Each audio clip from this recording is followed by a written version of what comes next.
जब जिंदगी का सफर खत्म हो जाता है और इंसान कब्र की तरफ बढ़ जाता है, लोग मिट्टी डाल देते हैं और धीरे धीरे सब वापस चले जाते हैं।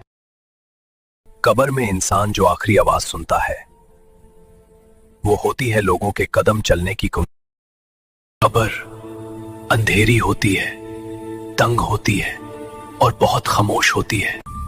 फिर अचानक दो फरिश्ते आते हैं, मुनकर और नकीर। वो पूछते हैं, तेरा राब कौन है, तेरा दीन क्या है और तेरा नबी कौन है।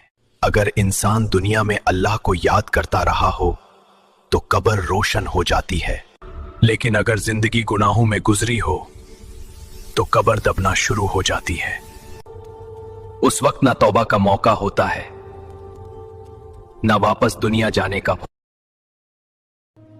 आज ही सुधर जाओ या अल्लाह हमारी कब्र की पहली रात को आसान फरमा।